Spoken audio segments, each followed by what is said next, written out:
வணக்கம். ஹெல்த்தியான திணையில் மாவலுக்கு மாவு பர்ஃபெக்டாக எப்படி செய்கிறதுன்னு நம்ம இப்போ இந்த வீடியோவில் பார்க்கலாமா?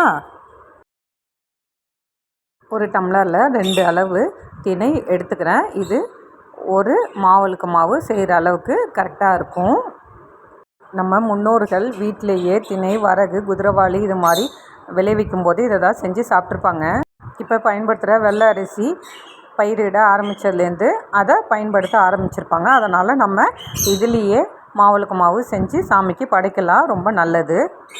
திணையை ஒரு முறை அலசிட்டு தண்ணி ஊற்றி அரை மணி நேரம் ஊற வச்சு ஒரு துணியில் நல்லா வடிகட்டிட்டு கொஞ்சம் இதை உணர்த்தி எடுத்துக்குவோம். ஒரு அரை மணி நேரம் போல் உணர்த்தி எடுத்துக்கலாம். காய வச்சு இல்லை, லைட்டாக உணர்த்தி எடுத்துக்கலாம். இதை நம்ம இது மாதிரி கையில் தொட்டு பார்க்கும்போது லேசாக ஒட்டணும். இதுதான் பதம். மிக்ஸி ஜாரில் 2 ஏலக்காய், இந்த திணை எல்லாத்தையும் சேர்த்து நல்லா அரைச்சி எடுத்துக்கணும். இது மாதிரி எந்த அளவுக்கு நைஸாக அரைக்க முடியுமோ அரைச்சி எடுத்துக்கணும். 1 பங்கு வெல்லம் சேர்த்துக்கிறேன்.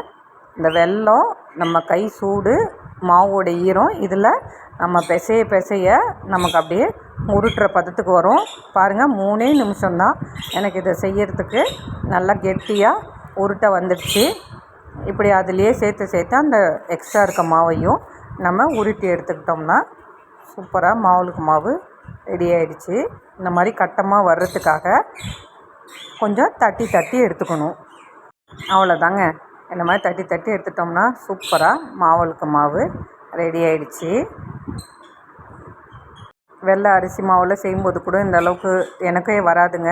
நல்லா வந்திருக்கு. இப்போ நடுப்புற ஓட்டையை போட்டுட்டு அதில் நெய் சேர்த்து தெரி வச்சு மாவலுக்கு ஏற்ற வேண்டியது தான்.